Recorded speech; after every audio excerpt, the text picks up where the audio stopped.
Hey, you guys, it's Crystal Nicole again. So, I feel compelled to speak more about what happened concerning the book of First Samuel.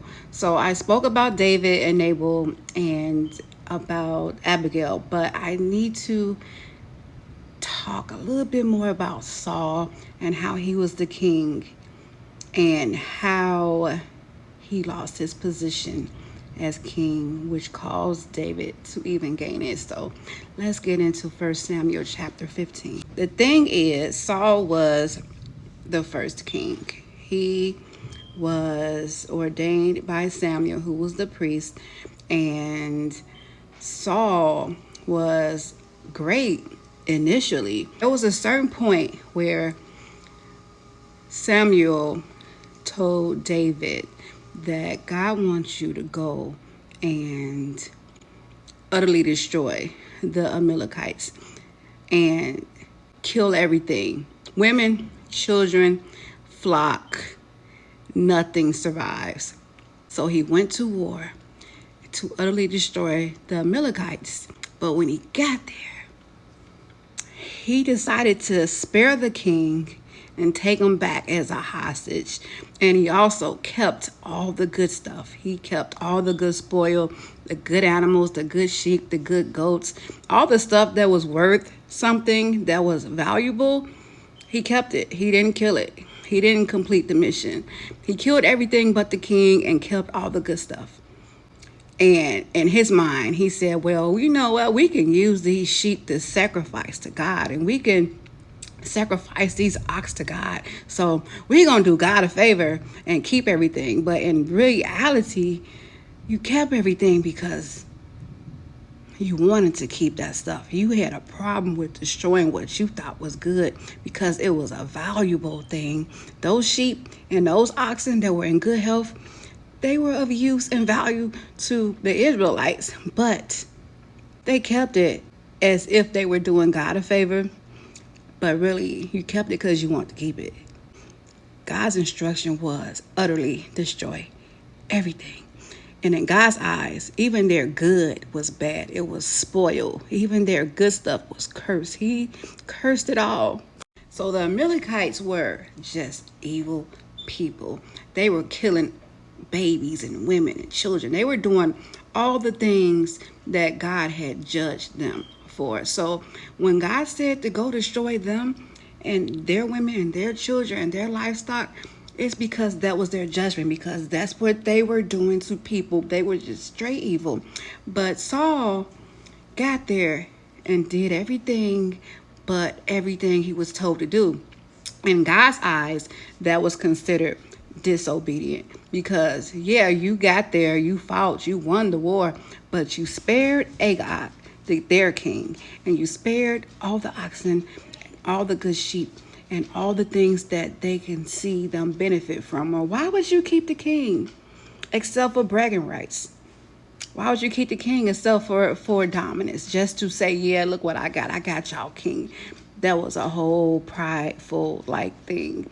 God was disappointed, and God regretted choosing Saul. God never wanted them to have a king in the first place. He didn't feel like the Israelites needed a king because he was king, but they begged for a king because they wanted a king. They wanted to follow somebody. They wanted a leader instead of just letting God lead.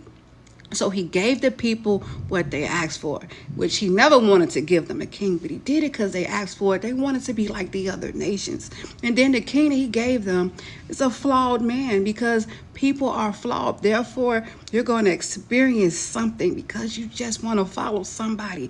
But the person you follow could be a good person at the moment, but with that much authority, they tend to fall off. This is one of the biggest sins of men in general.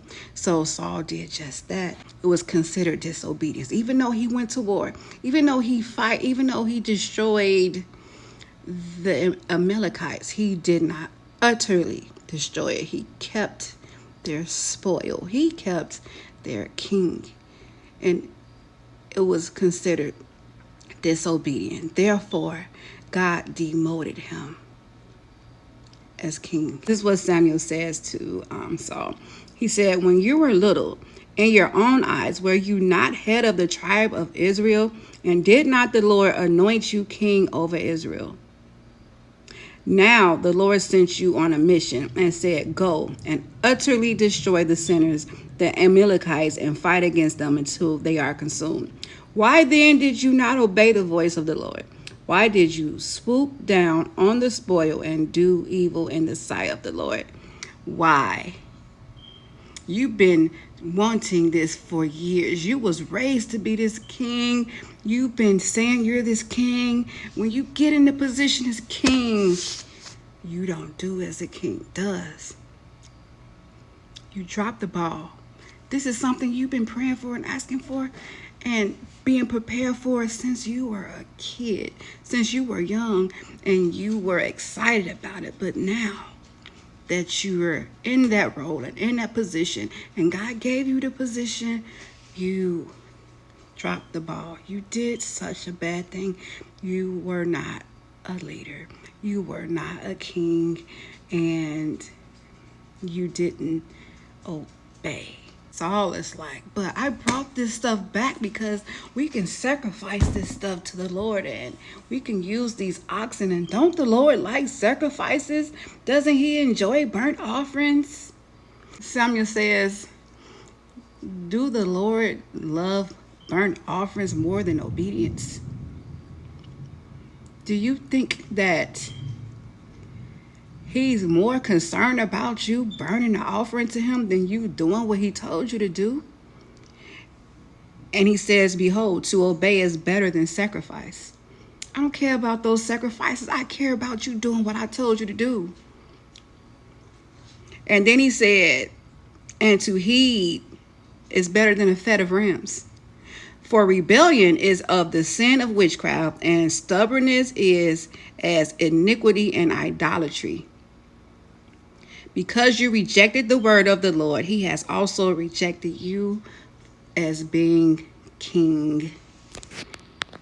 He lost his position because he didn't listen, because he did not do what he was supposed to do in the role he was given, because he disobeyed God. He disobeyed God and tried to put it off on God and say, I did this for God. No, you brought back to the camp cursed things. Anything that belonged to the enemies of God was still an enemy. He didn't want what they touched. God is such a holy God. He didn't want anything that had been touched by the bad people. It all had its stench on it. It's kind of like how dogs know its owner, in a sense where you can sniff around and smell that you've been around something or somebody. And sometimes animals will attack you because you have the scent of something else on you that they don't mess with, that they don't rock with, that they don't like. You have to be really careful because sometimes you can be a little bit obedient and not do all of it. Sometimes you've done what God told you to do, but you left off that little one thing. You kept the king, or you kept something that wasn't supposed to be kept, and God considered the entire act as disobedience. Sometimes we do that ourselves. We do right 80%, 90%, 95% of it is right. That 5% counts to God because almost doesn't count. You did not complete the mission. You were not obedient. You dropped the ball. You kept the spoil. You kept what you wanted to keep and got rid of what didn't matter anyway. You brought back a cursed thing and you thought you was going to sacrifice something to me that was cursed when God requires what is good, what is pure, what is holy, what is untouched. The virgin, the best of the best as sacrifices. Those are the sacrifices that he liked. Things that were clean and pure. You finna try to sacrifice some stuff from some people that was doing bad stuff to people. You went and got this out of an alley somewhere and thought it was going to be a gift to me. Absolutely not. I told you to get rid of that. I told you to kill it. I told you to utterly destroy, and don't stop until you utterly destroy everything. You came back home with this stuff. You brought it back to my camp. in the name of the Lord, and was happy and excited and was like, look what we did. We did what God told us to do. We snapped, we did it. You disobey God. And even if it was only a little bit to God is a lot, because a little leaveneth the lump. If you put a little bit of sugar in your coffee, it's still sugar in your coffee. And I'm using sugar because, y'all, I'm on day 6, 5, 6, no sugar. God told me to cut sugar out. I thought about just a little bit, but when God say no, when he say don't do it, don't do it. A little bit still counts because you still did it. So then this is what Saul says. Saul said to Samuel, I have sinned, for I have transgressed the commandments of the Lord and your words, because I feared the people and I obeyed their voice. Now therefore, please pardon my sins and return with me that I may worship the Lord. You mean to tell me, you the king, you're the leader, you get instructions straight from God through the priest to utterly destroy something, and you don't do it, but then you say, I obeyed the voice of the people, I feared them. They said, hey, we shouldn't kill all these sheep and oxen. We should bring this stuff back. And they were all excited. And they was just like, that's a good idea. We should all bring it back. And you didn't want to look a certain way in front of the people that you were leading, because you're the leader. You're the king, by the way. They all wanted to do it. And you said, sure. Keep those sheep, keep those ox, keep that. That's still good. We can eat this stuff. Let's bring all this stuff back. He obeyed the voice of the people, not God. He said he was afraid of the people. What does that remind you of nowadays with council culture and social media, and how people don't want to speak up? They don't want to tell the truth. They don't want to do what they were supposed to do, what they supposedly believe in. You got Christians scared to tell people they Christians because somebody gonna say, hey, why do you do this? And y'all judge and y'all do this and y'all listen. It doesn't matter what they think. It doesn't matter what they say. It doesn't matter how they feel. You're not supposed to fear nobody but God. You ain't supposed to listen to nothing and what nobody else got to say but what God has to say. The head, the lead, the king of kings. Samuel's response to Saul was, I will not be returning back with you. You rejected the word of the Lord. And now the Lord has rejected you as king. Samuel still had a duty to be the priest to the king. You're not the king anymore. So Samuel never visited Saul again. And that tore Samuel up because he loved Saul. He raised Saul. He groomed him. And it was like a disappointment. And Saul was still king. And the Lord still blessed the Israelites. He didn't strip away their strength. He didn't cause them to be consumed by other countries or their enemies. He just basically said, even though Saul is king, I'm raising up somebody else. Saul knew that there was another king coming. Saul knew that he wasn't going to be on the throne, and it tormented him. And he eventually found out that David was that person. David became a threat. David was the person that God found favor in because of David's obedience, because of David's heart, because of David's love for the people and his willingness. Therefore, Saul tried to kill David.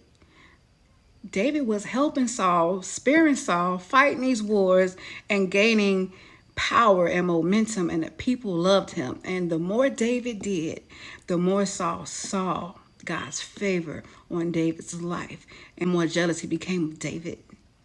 And the more he tried to do stuff to David, he just started doing some dirty stuff. And David stayed faithful and loyal and was serving under Saul, even though he was supposed to be the king.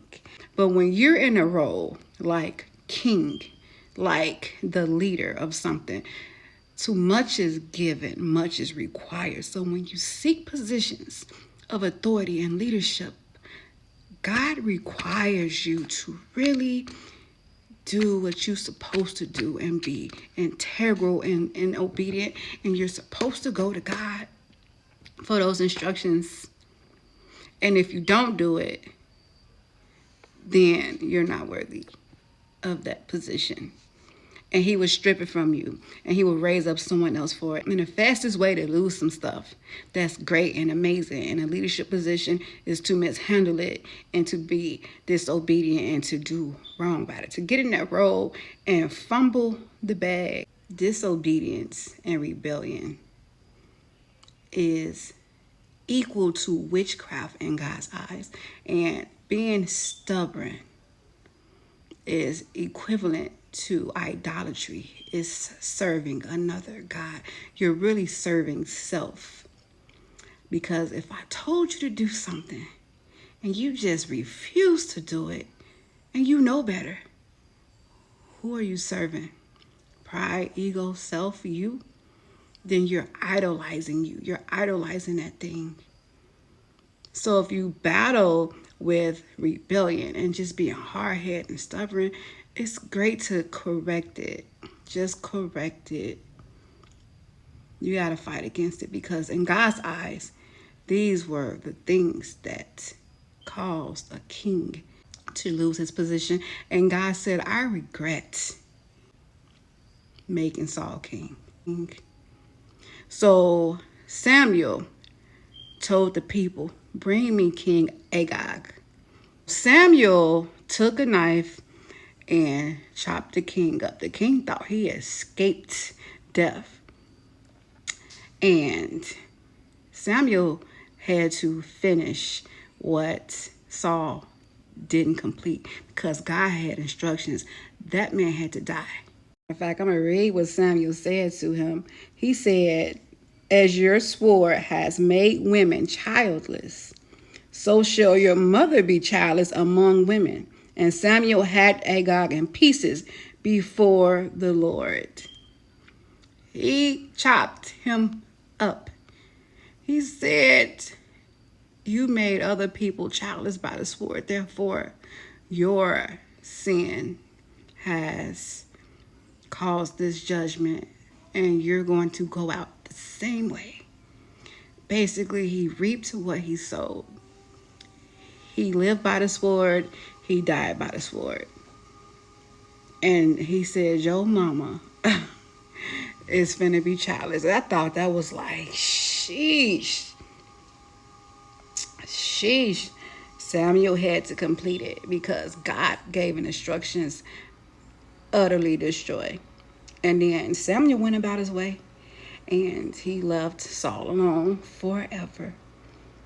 And Saul was no longer able to just seek God like that from the priest. He didn't have a priest anymore. There was no more, because he was disobedient, because he completed 90% of the job, because he felt like that 10% was, God really don't really need me to do this. It ain't a big deal. Let me insert my desire and my will on what God told me to do and throw that in with it, because I don't want to utterly destroy him. I want to destroy him and keep some of the utterly. I know the majority is not gonna like it, because truth is a hard thing to bear unless you have a heart like David, unless you're the type of person who wants the truth, unless you operate in righteousness, unless you have a righteous heart. And what I mean by a righteous heart is righteous by definition. You want to be right. You desire to be right. You move as right as possible. You have integrity. People take righteousness out of concept and they consider it to be only a Christian thing. But no, being right in spirit and right in mind and right in heart, it's going to take you far. It's going to take you far because you're going to continually correct what's wrong because you don't want to be wrong. If you just desire to do the right thing and be right, then you are righteous. If you make those necessary steps to do what's right, to correct what's wrong, and you're not going to always get it, but to know better and not do better, you're wrong. I don't care how much good you do. If you know better and you choose to not do better, you have canceled out some stuff. In God's eyes, you're disobedient. If you have specific instructions and you do half of it, almost doesn't count. Now, did Saul repent? Yeah, Saul was immediately sorrowful, but he still lost his position. Did God leave Saul completely? No, he did not. He still served as king and he still allowed them to accomplish and win and have victory after victory. However, he had already started raising up David because David had a heart after God's heart. David wasn't going to submit to the people. David was going to do what was needed to be done.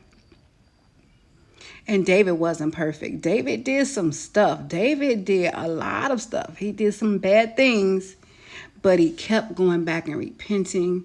And God never said to David, I regret making you king. That was a difference. It was a difference. God judges by the heart. God is a forgiving God. He's a loving God.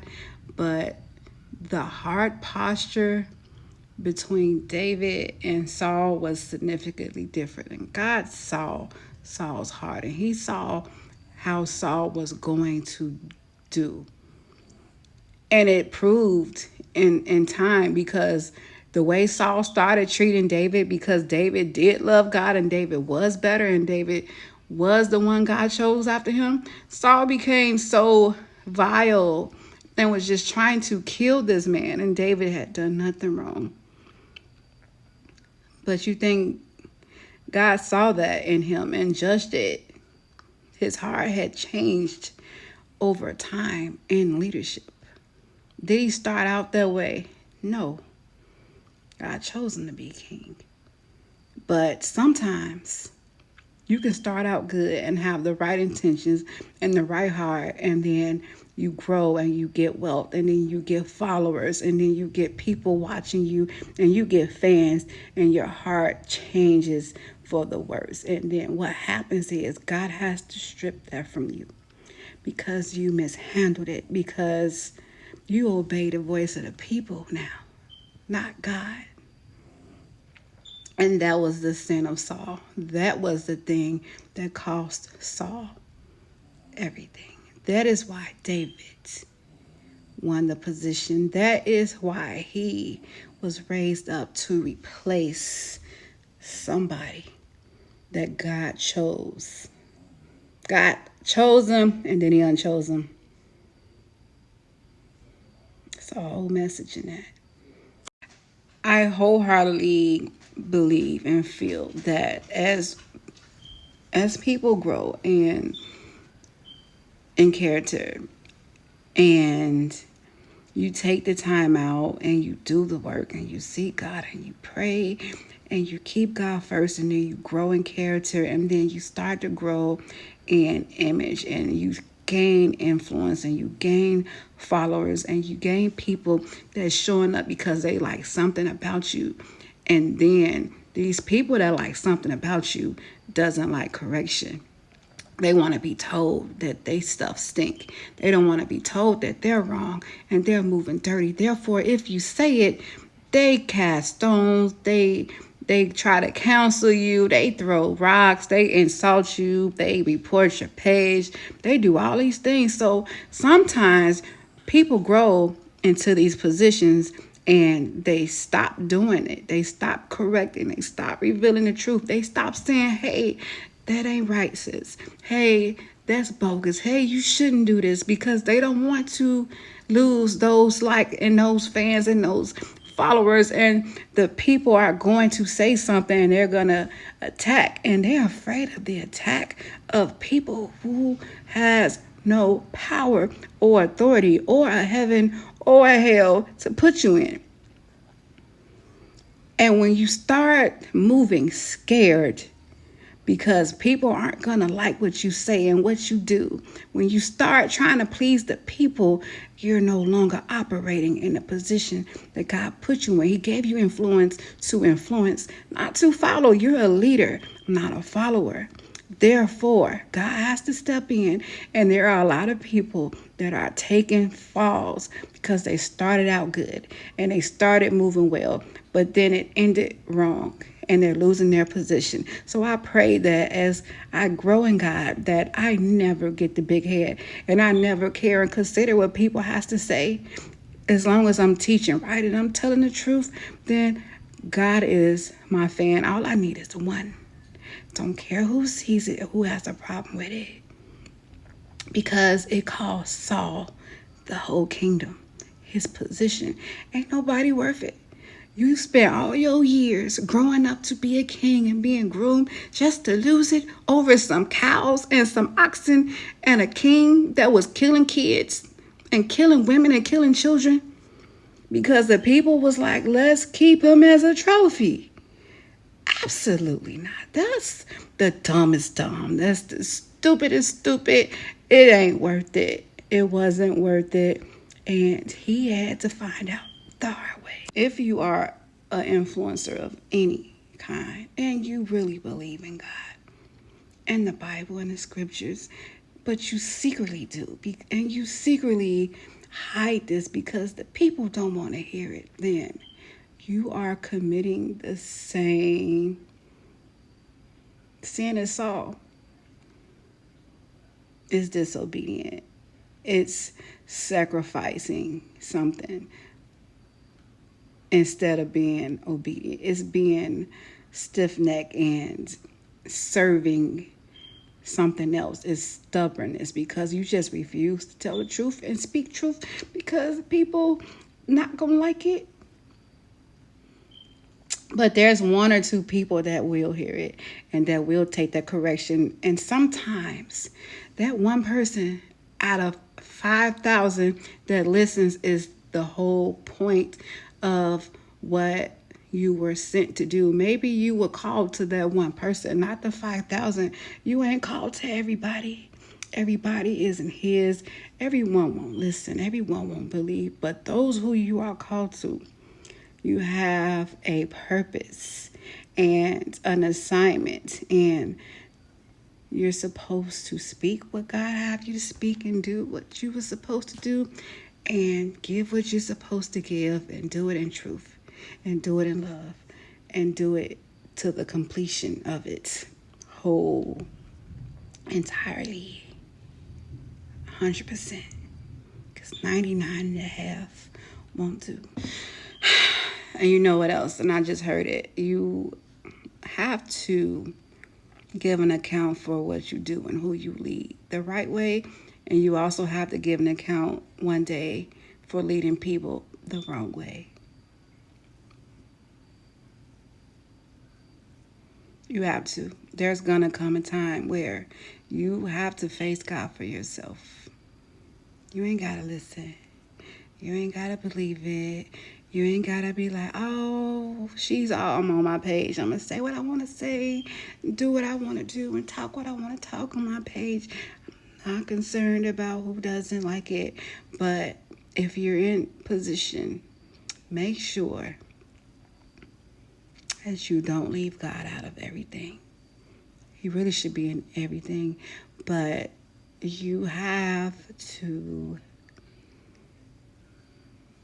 give an account of what you do with what you have, and the the the platforms that you have, and the rooms that you walk in, how you show up and how you teach and how you deliver and how you obey and do what you're supposed to do. How you handle you even matters in those rooms. And no, you won't do it right every time, and no, you won't be perfect, but it's the heart. It's the heart. It's the heart of rightness. It's the heart of wanting to do it right and be right. It's the heart of wanting to help and wanting to reach out and wanting to help improve other people and wanting to do what God will have me to do. And actively seeking out ways to do it. And if you mess up, it's okay, because we're not perfect. But when your heart is in the posture of, I'm not doing it because I'm afraid of the people and they're going to say something to me, you more afraid of them than God. You crazy. You ain't a leader. You ain't a king. You do not deserve to be in this position or this role. You are leading thousands of people in the wrong directions. And every single one of those thousands of people that you're leading in the wrong direction will be accounted for. You will have to account for each and every last one of those people. It's a bad thing to be in a high position and do wrong by it, because the judgment is greater. So just be careful and do better. That's it. That's all we can do. And it's okay. Bye, y'all.